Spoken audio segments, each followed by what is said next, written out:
Bonjour les enfants, aujourd'hui nous allons traduire un poème de Catulle, et précisément le poème numéro 5 de son recueil de poésie. Et là vous allez me dire, mais qui était donc Catulle et pourquoi choisir ce poème en particulier? Catulle intégrait un groupe de poètes que nous, les commentateurs modernes, appelons les nouveaux poètes. Pour quelle raison? Eh bien très simplement parce qu'ils ont introduit dans la poésie latine des thèmes assez personnels. Ils ont parlé de leur passion de toutes sortes dans leur poésie, et ensuite, cela, le public ne le voit pas forcément du premier coup d'œil, ils ont aussi introduit une nouvelle métrique dans la poésie latine. Bon, je dis nouvelle, mais en réalité, ces poètes avaient pour source d'inspiration la poésie lyrique grecque. Ce qu'on appelle poésie lyrique, ce sont des poèmes qui sont chantés et accompagné par la lyre. Sur le plan de la chronologie, la poésie lyrique grecque est située aux alentours du 7e siècle avant notre ère. C'est Alcée, Sappho par exemple, tandis que nos chers nouveaux poètes, dont Catulle, ont vécu au 1er siècle avant notre ère, donc on a une certaine distance. Maintenant, pourquoi ce poème en particulier? Je vous préviens, dans le fond, il n'a rien d'extraordinairement intéressant. Catulle nous parle de ses amours avec une certaine lesbie, qui n'est pas toujours réceptif à ses baisers, selon le poème et l'endroit du recueil où l'on se situe, mais peu importe. Ce qu'on va lire est sacrément nunuche, j'aime autant vous prévenir.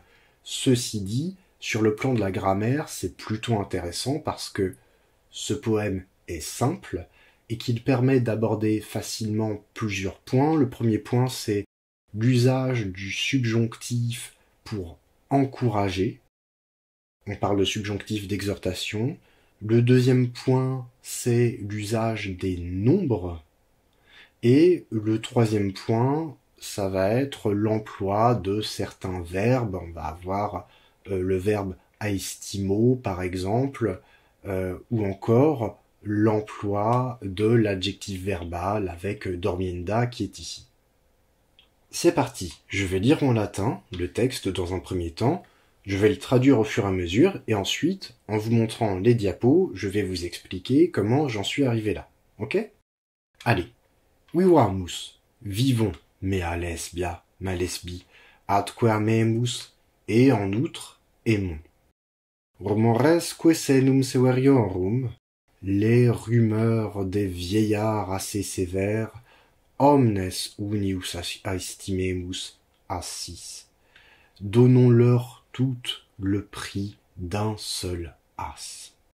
Un as, c'est une unité de monnaie.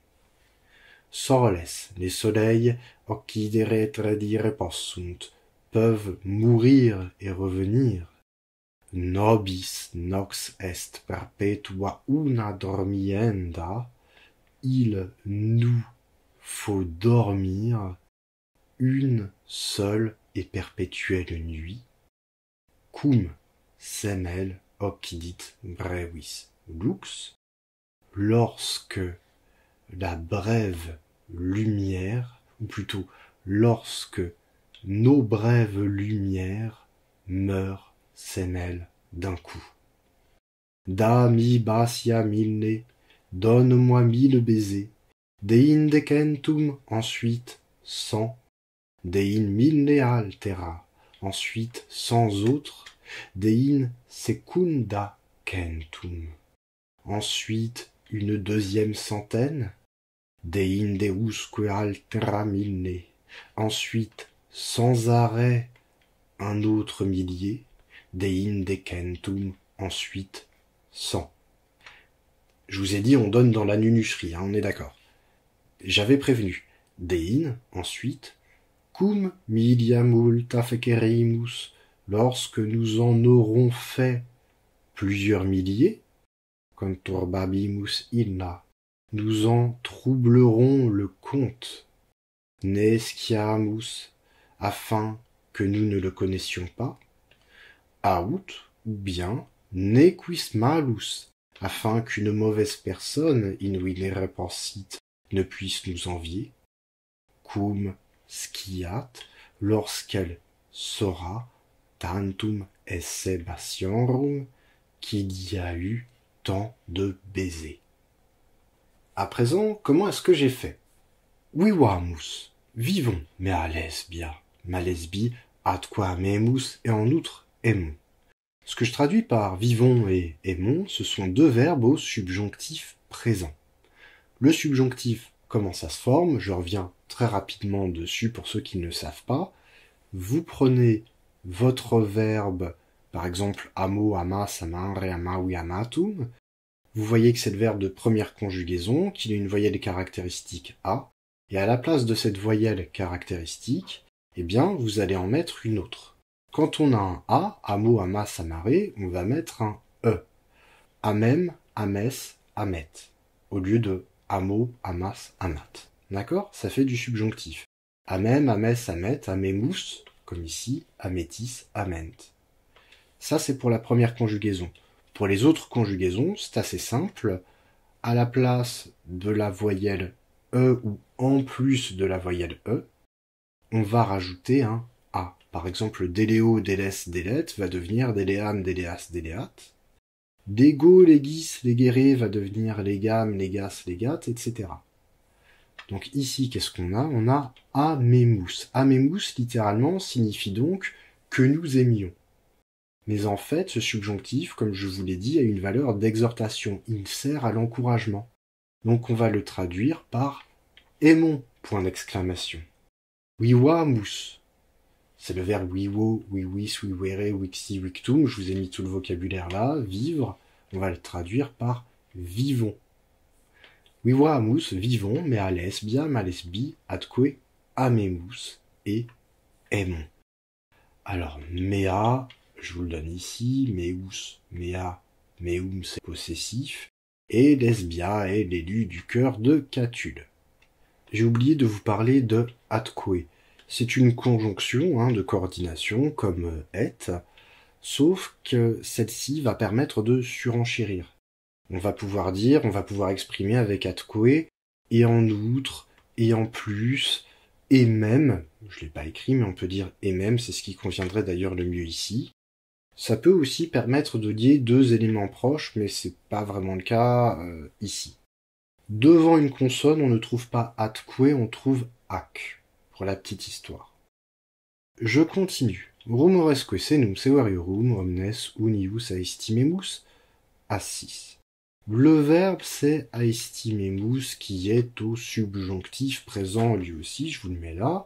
C'est un verbe de première conjugaison. Aestimo, aestimas, aestimare, aestimavi, aestimatum, et qui a le sens de évaluer, c'est-à-dire évaluer un prix. Il va avoir deux compléments, mon verbe. Il va avoir un complément à l'accusatif, j'évalue quelque chose, rumores omnes, toutes les rumeurs, c'est ça que ça veut dire, rumores omnes. Omnes, je vous l'ai mis là, c'est omnis, omnis, omne, qui s'accorde très bien avec rumor, rumoris. Donc, à l'accusatif, c'est l'objet qui est évalué, et le prix qu'on donne est mis au génitif. On l'appelle le génitif de prix. Et le prix qui est donné ici, c'est unius assis. Pour le prix, évaluons toutes les rumeurs pour le prix d'un seul as. Alors attention, unus, una, unum, ça veut bien dire un seul. Et quand on le décline, au génitif, on a unius, au datif, on a uni. Il a l'air de se décliner comme les adjectifs de première classe bonus, bona, bonum, mais au génitif et au datif, les choses sont un petit peu différentes.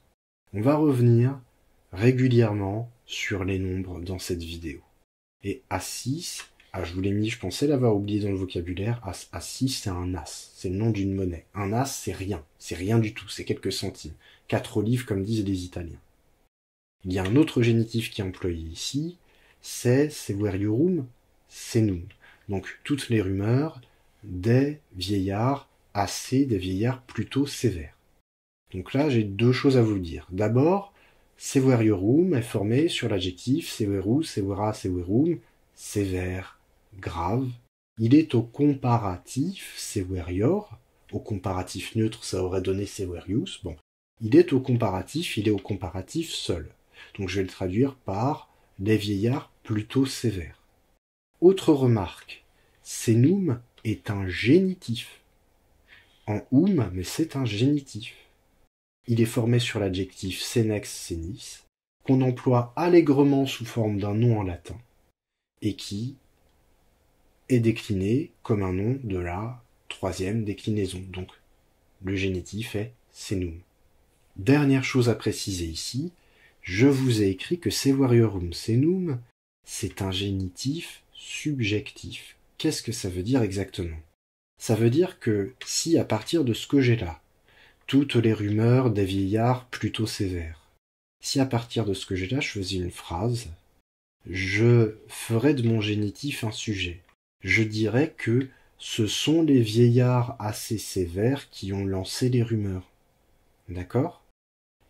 Le génitif est comme un sujet. C'est le contraire du génitif objectif. Le génitif objectif consisterait à penser que les rumeurs sévères concernent les vieillards, sont à propos des vieillards. Elle est là la différence.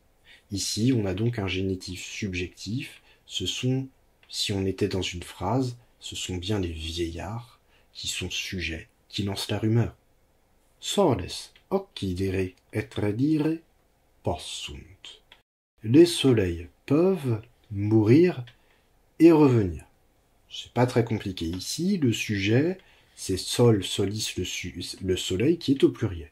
C'est le sujet du verbe possum, que vous devez connaître. Possum, potes, posser, potui, le pouvoir. Il n'y a pas de supin, parce que c'est un verbe qui est formé sur le verbe être.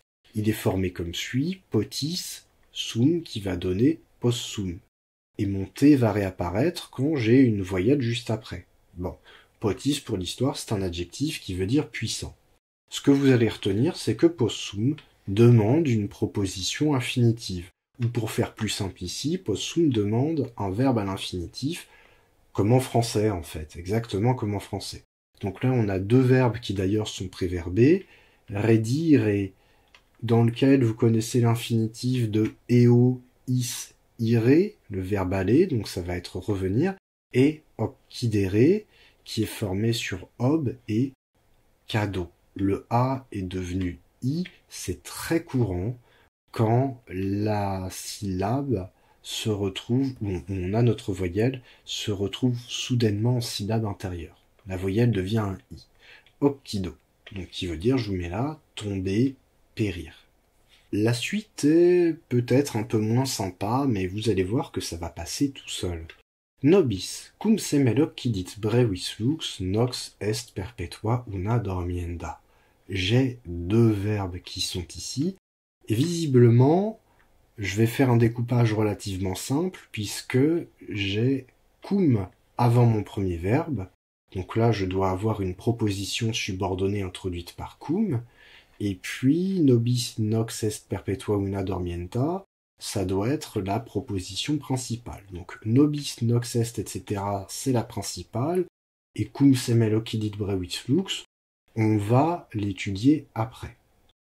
Comment est-ce que ça marche exactement? Moi j'ai traduit par nobis est dormienda, il nous faut dormir, nox perpetua una, une unique et éternelle nuit. En fait, ce qui est écrit très exactement, c'est nox perpetua una, une seule et éternelle nuit, est dormienda, à dormir, nobis pour nous. Je m'explique. Dormienda est un adjectif verbal. On le forme de manière assez simple. On prend le verbe dormio, que je vous ai mis là-haut d'ailleurs, dormir, et je vais rajouter un suffixe en douce. Ça va donner dormiendus, dormienda, dormiendum. D'accord? Vous avez peut-être vu, et on va l'accorder. C'est un adjectif. Ce qu'on appelle adjectif verbal, c'est un adjectif, donc on va l'accorder avec le nom. Nox est un féminin, donc je vais avoir nox dormienda. Mais c'est un adjectif verbal. Ça veut dire qu'il contient en lui le sens du verbe, sens qui est destiné à être réalisé. Je m'explique. Vous avez certainement appris par cœur la phrase « Carthago delenda est ». Il faut détruire Carthage. Carthago, c'est un féminin de troisième déclinaison. Ça finit en haut, mais c'est un féminin. Ça veut dire littéralement « Carthage est destructible ».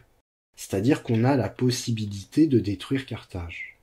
Et secondairement, à partir de ce sens-là, Carthage est destructible, je vais me retrouver avec la traduction « il faut détruire Carthage » qui exprime une obligation.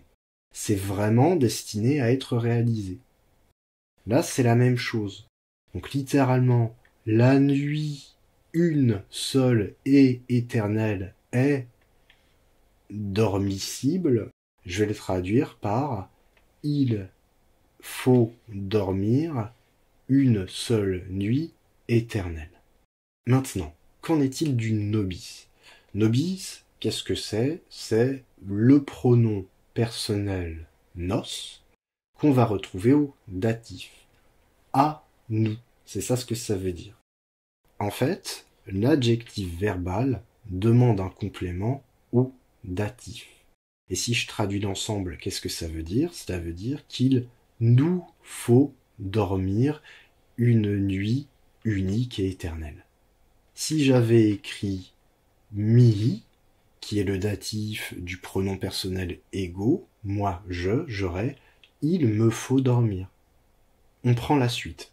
Cum semel breuis lux occidit. Cum a plusieurs valeurs. Ici, on a une valeur relativement simple, on va le traduire par lorsque. Pour connaître la valeur de cum, la première question que vous vous posez, c'est à quel mode est mon verbe? Est-ce qu'il est à l'indicatif ou est-ce qu'il est au subjonctif? À l'indicatif, il a le plus souvent la valeur de lorsque. Il introduit une subordonnée de temps. Donc cum, je vais le traduire par lorsque. D'accord? Cum, lorsque, breuis lux.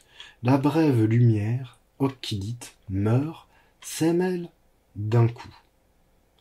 Lux, lucis, la lumière, ça a le sens de la vie. Et breuis breue, c'est un adjectif de deuxième classe qui s'accorde avec lux. Donc la brève lumière, ou plutôt nos brèves vies. Qu'est-ce qui m'a pris de traduire ce singulier par un pluriel? Nos brèves vies, eh bien c'est à cause du sémel qui est ici. Sémel, qu'est-ce que c'est? C'est un adverbe multiplicatif. Pour dire qu'on multiplie par une fois, deux fois, trois fois, en latin, on a des adverbes. On a sémel, une fois, bis, deux fois, ter, trois fois, etc. On les appelle des adverbes multiplicatifs. D'accord? Donc c'est pour ça que je les traduis par un pluriel. L'idée, c'est que lorsqu'il parle de la brève lumière, le poète parle de la vie des deux amants. D'accord? Donc je peux le traduire soit par cum, lorsque lux breuis, nos brèves lumières, occidit, il faut que je m'adapte, meurt, s'émêle d'un coup, ou bien dans le dictionnaire, on m'indique que l'expression cum semel équivaut à une fois que.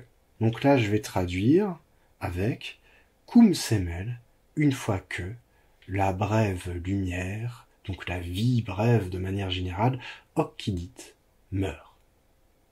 Da mi basia mille, dein decentum, dein mille altera, dein secunda centum, dein deusque altera mille, dein decentum. Bon, ici, c'est pas très compliqué. Le seul élément de syntaxe qui va un petit peu nous retenir, c'est l'emploi de do, das, dare, dedi, datum, le verbe donner, qui est à l'impératif, à la deuxième personne ici. Da, donne. Ama, aime. D'accord? Da, donne quoi? Da, mi, donne. À moi, basia, mille, mille, baiser. Donc do, das, dare demande deux compléments. Un complément à l'accusatif, donne quoi? Très bien. Et un autre complément au datif, donne quoi? À qui? Très simplement. Ici, vous voyez qu'à la place de mihi, on a la forme mi, c'est la même chose. C'est le datif du pronom personnel ego. Da, mi, basia, mille. Concernant mille, qu'est-ce que c'est exactement? C'est un nombre cardinal. Les nombres cardinaux, ce sont ceux que vous avez appris quand vous étiez petit. 1, 2, 3, 4, etc. D'accord? Si j'isole le nombre 5 tout seul, ça ne change pas grand-chose. Vous comprenez ce que signifie 5. En latin, ce sera unus, duo, tres, etc. Donc on les appelle les nombres cardinaux. Il faut les différencier des nombres ordinaux qui mettent dans l'ordre. Premier, deuxième, troisième, etc. Troisième n'existe pas tout seul. Troisième est entre deuxième et quatrième.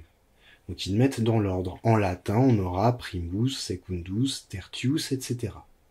Mille est indéclinable. Je vous le mets ici. Ça ne veut pas dire que c'est un adverbe. Ce n'est pas un adverbe. Les nombres cardinaux et ordinaux sont des adjectifs. On les décline comme des adjectifs avec un nom. On va dire que c'est un adjectif indéclinable. Et vous allez me dire que je coupe les cheveux en 4, non, parce qu'un adverbe ne va jamais avec un nom. Voilà. Et ce qu'il y a de bien avec ce mille qui est indéclinable, c'est que on a un emploi qui est extrêmement simple. Mille basia, 1000 baisers. Je reprends. Da mi basia mille. Donne-moi 1000 baisers. Deinde kentum. Ensuite, 100. Voilà, c'est kentum, qui est aussi indéclinable. C'est un terme qui a beaucoup retenu l'attention des linguistes. Je vous laisse chercher pourquoi. Deinde, ça signifie ensuite. Dein mille altera, ensuite 1000 autres. Dein est exactement comme deinde, hein, ça ne change pas, ça ne change rien. Altera, qu'est-ce que c'est? C'est alter, altera, alterum. On va l'utiliser généralement 2 fois pour dire l'un, l'autre, pour parler de 2 éléments. Voilà, l'un, l'autre. Si, en temps normal, je veux parler de plusieurs éléments tour à tour, je vais employer alius, alia, adiud. Et je vais pouvoir enchaîner alius, alius, alius, etc. Bon, ici, c'est de la poésie, on a quand même un usage qui est souvent libre de ces éléments-là, donc on va simplement traduire altera par autre. Donc dein mille altera, ensuite 1000 autres. 1000 en français, on ne lui met pas de S. Dein secunda keltum. Secunda, qu'est-ce que c'est? C'est un nombre ordinal. Donc ensuite, littéralement, hein, une seconde centaine, ou plutôt une seconde centaine de baisers. Deinde usque altera mille. Ensuite, usque sans arrêt, altera mille, un autre millier, deinde centum, ensuite 100. Usque, qu'est-ce que c'est exactement? D'habitude, usque, vous le retrouvez sous la forme usque ad, qui signifie jusqu'à, et qui implique un parcours sans arrêt, sans discontinuité. On le retrouve beaucoup dans les mouvements de troupes, je sais pas, chez César par exemple. Usque ad forum, ça veut dire jusqu'au forum, sans arrêt, sans s'arrêter. Mais parfois, usque, on le retrouve seul. Il a une valeur d'un adverbe. On va le traduire par continuellement, sans s'arrêter. Cette valeur-là, vous avez tendance à l'oublier parce que vous la voyez moins souvent dans les textes. Mais il faut la retenir aussi.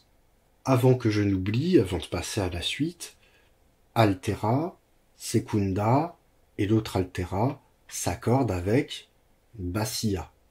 Donc basium, basii au pluriel. Enfin, après tous ces baisers, qu'est-ce qu'il se passe exactement?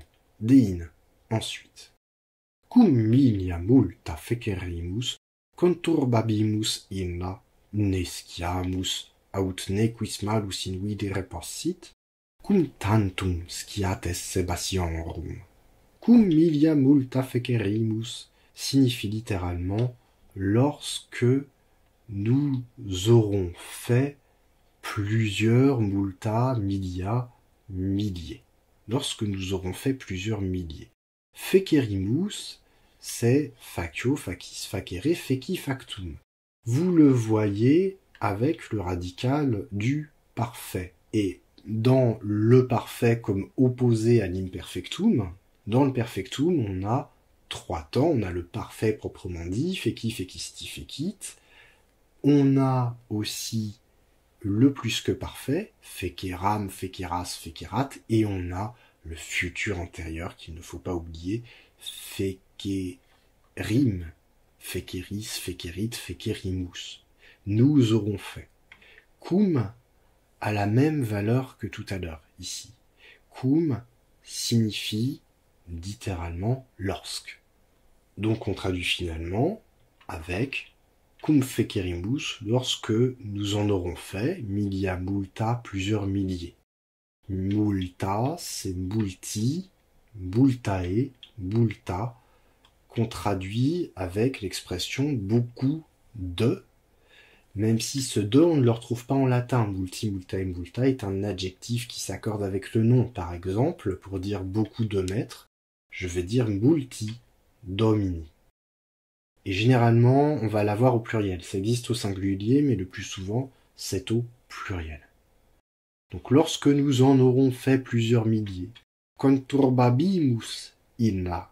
Conturbo, ici, conturbas, conturbare, signifie troubler. Il est au futur. Vous reconnaissez le suffixe du futur. Conturbabimus inna. Nous en brouillerons le compte. Nous en troublerons le compte. Inne, je ne vais pas trop m'attarder dessus. C'est un pronom de rappel. Qu'est-ce que ça veut dire exactement? Par exemple, en français, si je dis « je le vois », le est un pronom de rappel qui fait référence à quelque chose dont on a parlé juste avant. Quelqu'un m'a demandé « tu vois le chat ?» et j'ai répondu « je le vois », le rappel, le groupe nominal, le chat. Ok? Là, je vais simplement vous dire comment j'ai fait, vous irez regarder dans les cours pour vous instruire à ce sujet si vous ne connaissez pas le sujet. Il l'est, il l'a, il l'oude, c'est un anaphorique que je peux traduire de 2 manières. Je peux le traduire comme un démonstratif ceci, ou bien comme un pronom qui va rappeler quelque chose. Ici, je le traduis comme un pronom. Je regarde son genre et son nombre pour voir à quoi il fait référence, et je vois qu'il fait référence à multa milia, bassia étant sous-entendu. Et ensuite, je regarde son cas, je vois que dans la proposition, il est à l'accusatif. Donc il est complément d'objet du verbe conturbabimus. Si vous n'avez pas compris, ce n'est pas grave, il y a des cours sur la chaîne expressément là-dessus. Ne sciamus aut nequis malus in videre possit.